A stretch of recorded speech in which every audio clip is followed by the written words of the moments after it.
April Mop. Amin. Tidak terasa kita sudah masuk di bulan April dan ini adalah minggu pertama. Bagaimana sehat? Bagaimana diberkati? Bagaimana sukacita? Bagaimana bahagia? Kasih tepuk tangan yang menyambut bulan April dengan penuh semangat yang luar biasa. Silakan duduk Bapak Ibu. Puji Tuhan. Ya saudara, puji Tuhan 3 bulan kita sudah lewati dalam tahun 2024. Berbagai liku yang kita boleh jalani selama 3 bulan ini. Tapi bersyukur bahwa kita bisa melewatinya dan awal kita sudah masuk di dalam minggu pertama di bulan April ini. Dan saya berharap dan kita terus bersama berdoa, bulan April pun Tuhan terus menolong kita. Dan Tuhan memulihkan dan memberkati kita semua. Mari kita teruskan firman Tuhan masih dalam pasca kebangkitan Tuhan Yesus. Saudara, pasca kebangkitan Tuhan Yesus Kristus, mari kita membukanya dari Markus pasal yang terakhir. Markus pasal yang terakhir. Pasal yang ke-16. Ayat yang ke-9 sampai dengan ayat yang ke-20. Markus pasal yang 16 ayat 9 sampai dengan ayat yang ke-20. Baik, sudah ketemu semua saudara? Ya, mungkin bisa ambil satu mic kita bergantian untuk membaca. Ya. Ya, terima kasih. Nanti jemaat bisa bersama-sama di ayat genapnya, saya di ayat ganjilnya. Nanti di ayat yang terakhir, nanti kita akan baca bersama-sama. Ya, sudah siap ya? 3, 2, 1. Setelah Yesus bangkit pagi-pagi pada hari pertama minggu itu, ia mula-mula menampakkan dirinya kepada Maria Magdalena. Daripadanya Yesus pernah mengusir 7 setan. Lalu perempuan itu pergi memberitahukannya kepada mereka yang selalu mengiringi Yesus dan yang pada waktu itu sedang berkabung dan menangis. Tetapi ketika mereka mendengar bahwa Yesus hidup dan telah dilihat olehnya, mereka tidak percaya. Sesudah itu ia menampakkan diri dalam rupa yang lain kepada 2 orang dari mereka ketika keduanya dalam perjalanan keluar kota. Lalu kembalilah mereka dan memberitahukannya kepada teman-teman yang lain. Tetapi kepada mereka pun teman-teman itu tidak percaya. Akhirnya ia menampakkan diri kepada ke-11 orang itu ketika mereka sedang makan dan ia mencela ketidakpercayaan dan kedegilan hati mereka oleh karena mereka tidak percaya kepada orang-orang yang telah melihat dia sesudah kebangkitannya. Lalu ia berkata kepada mereka, pergilah ke seluruh dunia, beritakanlah Injil kepada segala makhluk.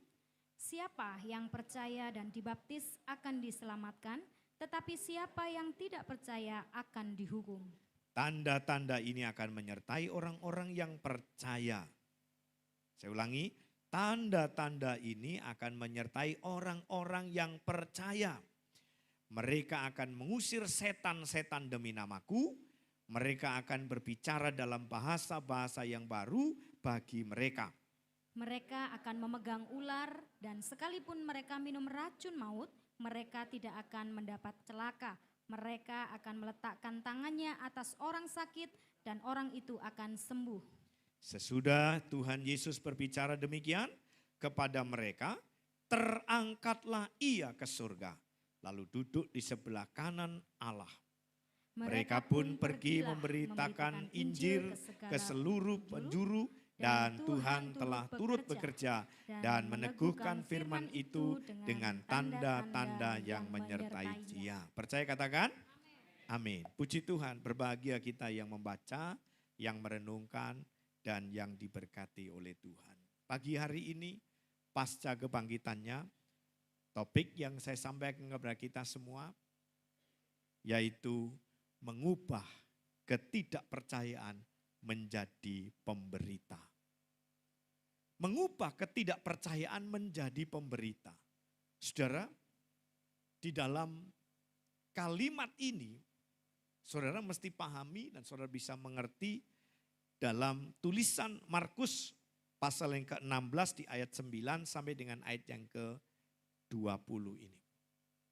Saya fokus di ayat yang ke-9 sampai dengan ayat 18, tetapi ayat yang menjadi topik pembicaraan kita adalah ada di ayat 14. Saya baca ulang ayat 14 berkata begini.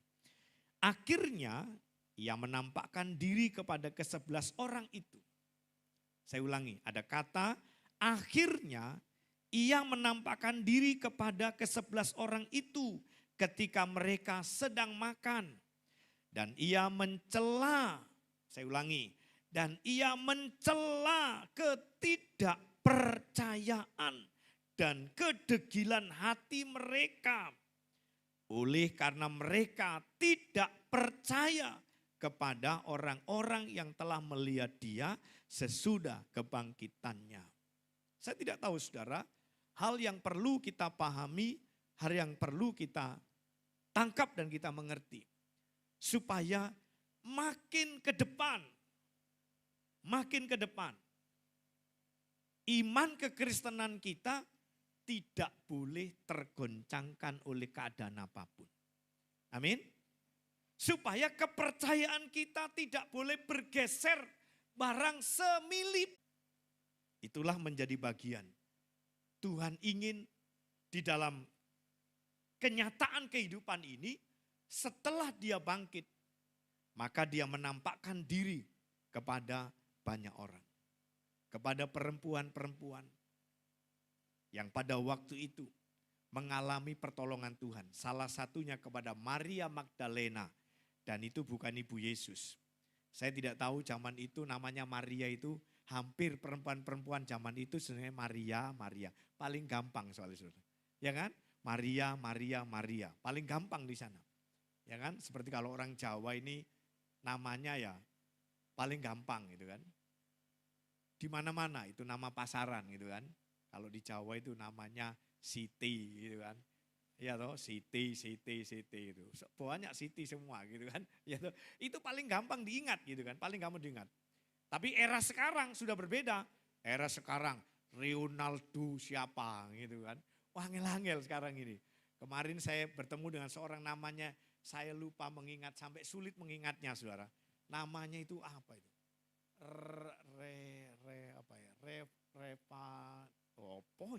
Wangel saudara, ya kan? Sampai saya harus mulai lihat lagi gitu. Jadi zaman itu orang-orang balik. Makanya di zaman orang Yahudi memberi nama itu wis paling gampang Maria. Banyak Maria Magdalena begitu saudara. Ya kan? Nah itu ada di sana dan Yesus pada waktu itu telah menolong perempuan ini yang pernah kerasukan, yang pernah ditempati oleh 7 roh jahat. Dan Yesus masuk di sana dan Yesus menemuinya. Yesus menemuinya setelah dia bangkit, saudara. Yesus menemuinya. Apa maksudnya? Saudara, saat itu ada pria-pria, ini pria-pria yang mestinya pria-pria itu paling teguh, paling kuat. Gini mboten.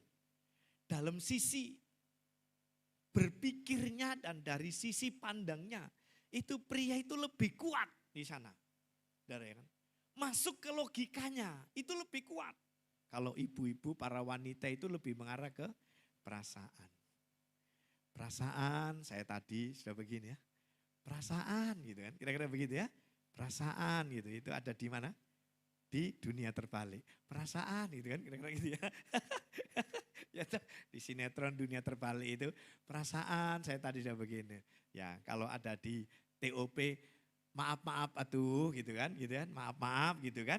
Ya kan gitu kira-kira saudara. Nah saudara yang dikasih Tuhan, perhatikan di sini bahwa kondisi yang ada pada waktu itu, para pria ini sedang goncang. Itu tadi kalau tidak salah, itu sekitar 3 kali kata tidak percaya itu diungkit saudara. Ya kan? 3 kali diulang tidak percaya. Maka lewat kebangkitan Tuhan Yesus menampakkan diri Di sana Tuhan ingin mengubah ketidakpercayaan itu menjadi pemberita. Dan saya berharap jemaat Great Commission of Christ itu benar-benar berubah konsep berpikirnya, sudah tidak bimbang lagi, sudah tidak ragu lagi, sudah tidak lagi untuk tidak percaya tentang pribadi Yesus Kristus. Saya bersyukur lagu yang membawa kita masuk pada firman, dari kemarin tak goleki lagu itu judulnya apa ya? Kok gak nemu-nemu. Sempat saya nyanyikan satu gitu kan, tapi gak terus gitu kan. Tapi roh Tuhan sudah ada pada Bu Cita dan menjawabnya. Ya kan? Dan menjawabnya. Dan ditemukan bersama kita pada pagi hari ini. Sekali Yesus, selamanya Yesus. Kemarin kan saya cuma apal satu syair ini saja, satu baris kalimat tok gitu kan. Itu satu baris satu kalimat itu saja yang saya sebutkan dengan sebuah lagu tapi nggak ada terusannya. Tapi hari ini Tuhan sudah menjawabnya lewat Bu Cita yang Tuhan kirim untuk memimpin kita di dalam menaikkan pujian. Saudara, saya berharap itu terjadi. Jadi mengubah ketidakpercayaan menjadi pemberita. Artinya apa di sini? Saudara, melihat banyak pria dalam catatan Markus ini, mereka ini banyak yang pria-pria ini tidak percaya. Tidak percaya. Makanya di situ perempuan yang dipakai, padahal orang Yahudi itu perempuan tidak masuk hitungan. Tidak masuk hitungan sekalipun ada. Maksudnya apa Pak? Sudah tahu anaknya Yakub itu berapa? Kan 13 mestinya. Ya kan? Kan 13. Tapi kenapa yang masuk menjadi suku bangsa Israel hanya 12? Karena yang satu itu perempuan. Yang satu itu wanita. Bukan Ruben, bukan Naftali, tapi Dina. Ya kan? Perempuan. Maka yang Ruben, yang Naftali, yang Gad, yang Gideon, mereka semua ya toh mendapatkan status di sana sebagai suku bagi bangsa Israel. Akhirnya mereka menjadi suku-suku ini mendapat bagian tanah menjadi suku, 12 suku bagi bangsa Israel. Tapi untuk Dina tidak masuk dalam hitungan 12 suku. Padahal podo-podo anake gitu kan. Podo-podo anake. Gitu. Tapi hari ini kita belajar dari Tuhan Yesus memakai perempuan namanya Maria Magdalena yang pernah dibebaskan dari 7 roh jahat. Kenapa? Karena dia yang melihat langsung pada hari pertama itu ketika Yesus bangun, ketika Yesus bangkit pada pagi itu di hari yang pertama, di hari yang ketiga setelah kematiannya. Di situ Maria ini yang sedang H2C, harap cemas ketika hadir ke kuburan Yesus. Kecemasannya nanti gek sopo sing arep nggulingno pintu kubur Yesus, batu yang besar itu. Kita yang pergi ini cewek-cewek semua. Iya toh, nggak ada yang berotot gitu kan. Kira-kira begitu kalau bahasa saya gitu kan. Nggak ada yang berotot gitu kan. Itu. Nggak ada yang tenaganya lebih gede, nggak ada yang lebih kuat untuk bisa menggulingkan batu itu. Kecemasan di dalam perbincangan sepanjang perjalanan itu terungkap di sana. Dan setelah sampai di tempat tujuan, ternyata pintu kuburan itu sudah terbuka. Dan nampak di sana malaikat Tuhan, nampak di sana seorang pribadi yang memberitakan kepada perempuan ini. Lalu mereka diperintahkan untuk menemui semua. Saudara, perhatikan baik-baik. Perhatikan baik-baik di sana. Bahwa perempuan inilah yang akhirnya dipakai untuk bisa mengubah ketidakpercayaan menjadi pemberita. Makanya kalimat di pasal 16 ayat 14, akhirnya ia menampakkan diri. Karena apa? Karena ternyata perempuan-perempuan ini pun juga berita yang dibawa dan disampaikan kepada para murid pun semuanya tidak ada yang percaya. Tapi saya berharap jemaat GCC sekalipun tidak ada Maria Magdalena, hanya ada Maria, siapa? Lenawati, ya kan? Maria termuji. Ada lagi siapa Maria di sini, ya kan?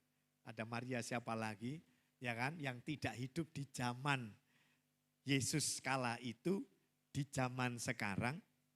Saya yang dipakai untuk memberitakan pagi hari ini, harapan saya saudara bukan tidak percaya, melainkan yakin dan percaya.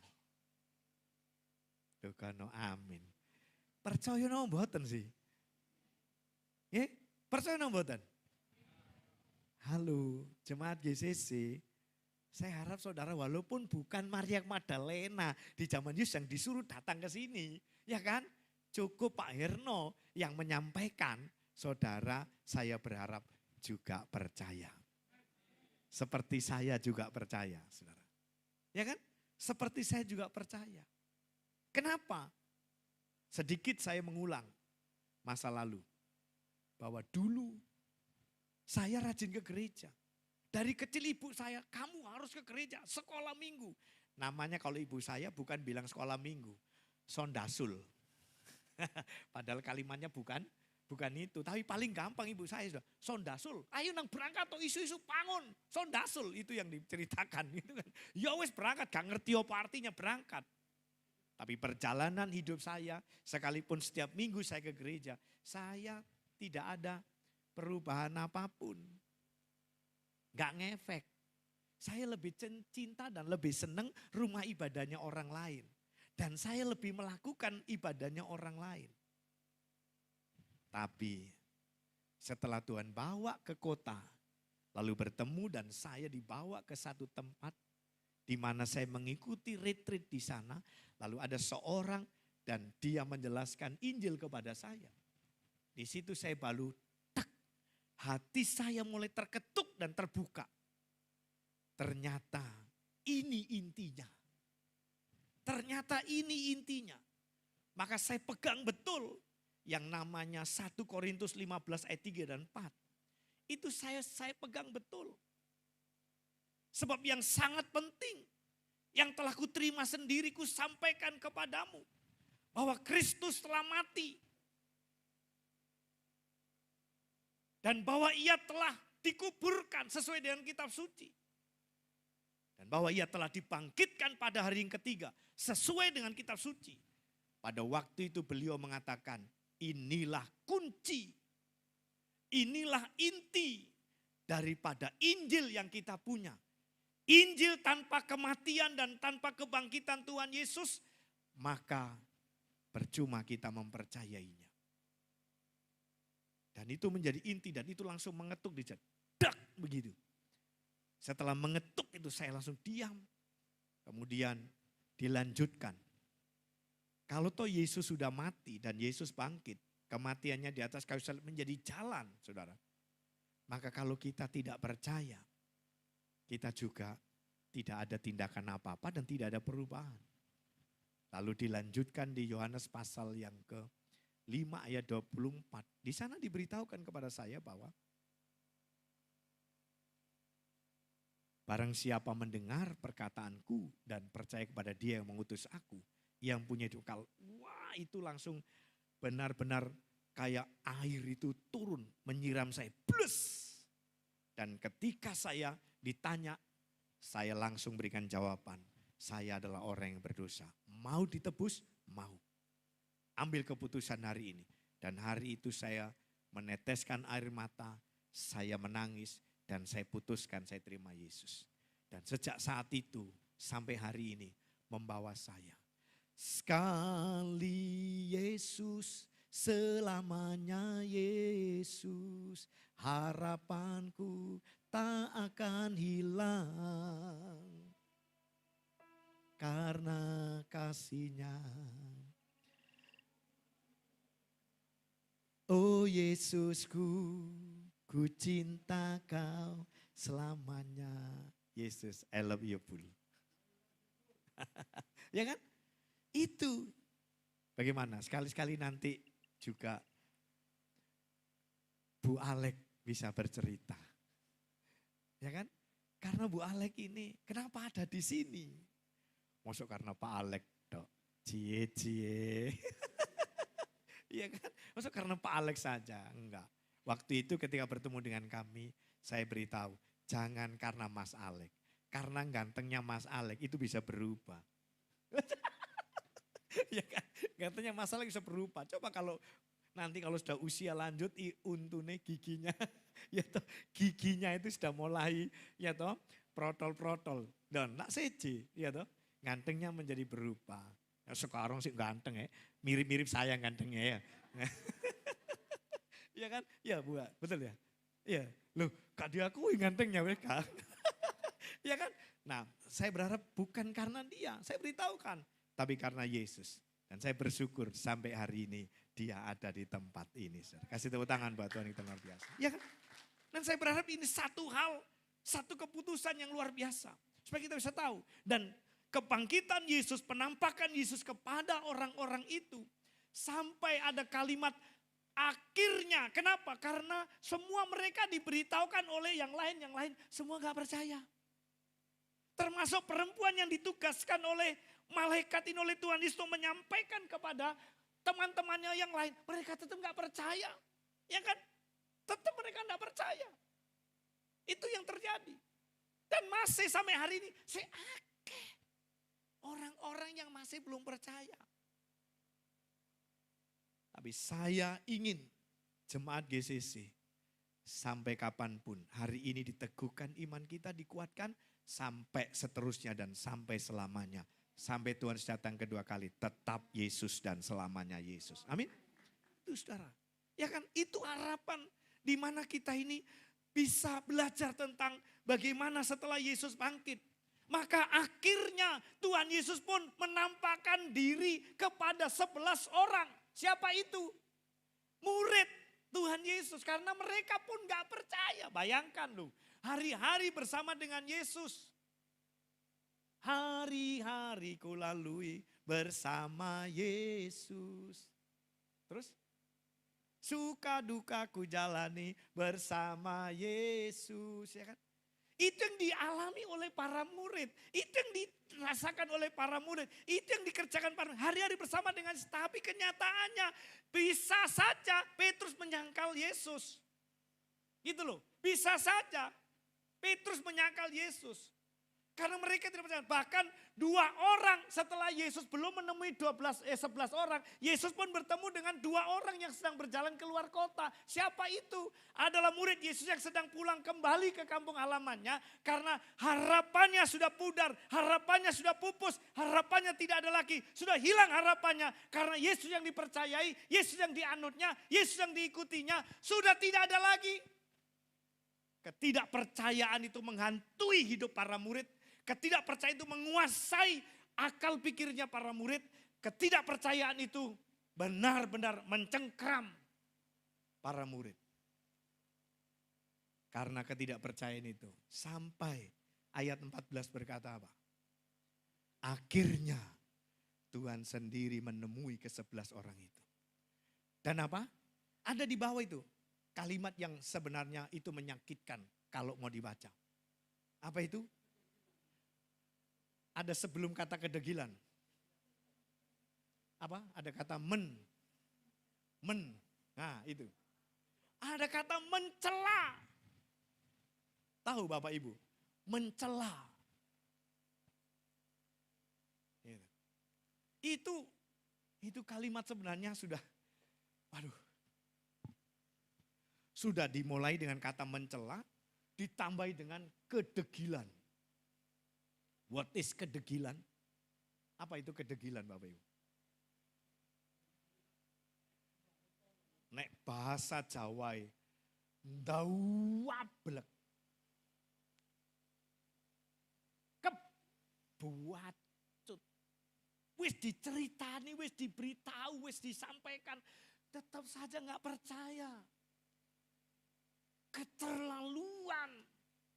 Sampai seperti itu saudara. Makanya Yesus menemui sendiri.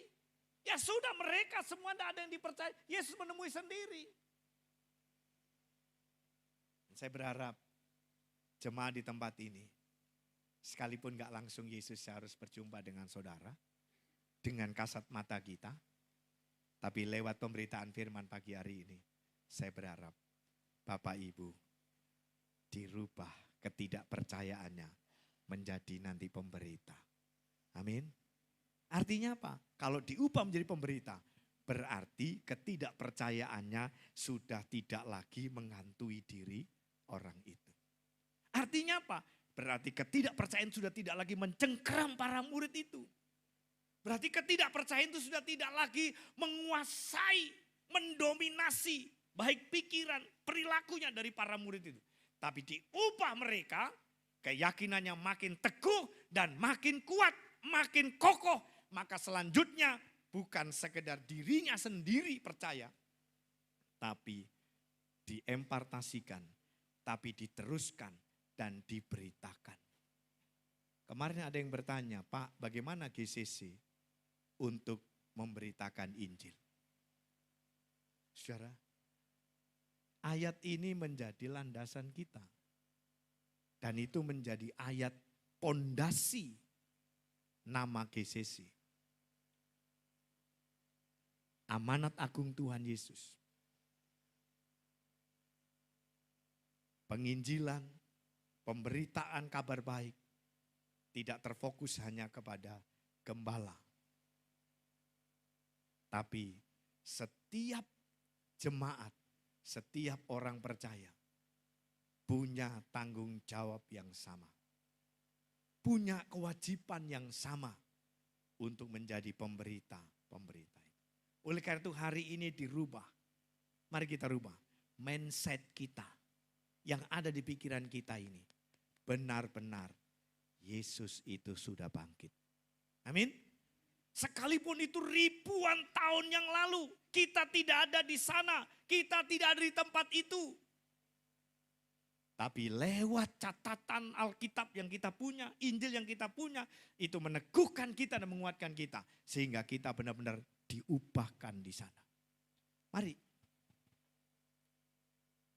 Saya berharap mulai dari anak-anak, generasi remaja, generasi muda. Karena ini yang rawan-rawannya. Ya kan? Anak-anak. Generasi remaja. Generasi pemuda. Generasi orang dewasa. Generasi orang tua. Saya berharap semua generasi ini di GCC adalah orang-orang yang kuat. Tidak ada lagi pengurangan jemaat oleh karena beralih haluan. Kata lagu dunia. Ya kan? Awak besok duwe bayangan. Apa? Aku maca koran sarungan. Kowe blonjo dasteran. Nanging wis beda haluan, kowe ke kanan, aku ke kiri. Ya kan? Artinya apa? Saya mengambil ini untuk memberi contoh. Ayo bersama-sama. Saya punya iman kepada Tuhan Yesus. Harapan saya, bayangan saya. Nanti bersama-sama ketika ada di surga. Sak rombongan GCC. Gak ono sing beda haluan. Amin. Semua sama-sama ada ketemu di sana. Gak ada yang sampai tidak ketemu di sana. Loh, di pojok ono, oh iya Pak Hari, oh iya bener. Iya ternyata Pak Hari on. Di pojok, oh no Pak Edi, oh no Pak Darmuji, oh no di gono. Oh ternyata dari belakang sampai ke depan, lu si ono cantik kayak luar biasa ya kan. Lu si ono Bu Cita, lu si ono Mas Alek lu kono. Lah si komplit semua, tengah-tengah yo masih ada. Dipenuhi orang-orang GCC karena imannya teguh dan kuat. Amin. Dipertahankan di sana. Jadi jangan sampai beda haluan. Ayo kita sama-sama satu haluan. Sekali Yesus, selamanya Yesus. Harapanku tak akan hilang. Ya. karena kasihnya. Ayo teruskan. Sekarang ku ada, oh Yesusku, cinta kau selamanya. Sekali Yesus, Sekali Yesus, selamanya Yesus. Harapanku tak akan hilang. Karena kasihnya sekarang ku ada.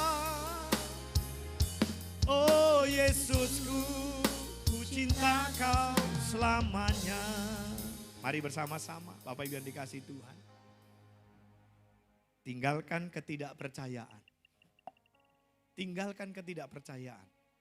Tapi kita berada dalam iman yang teguh, iman yang kuat.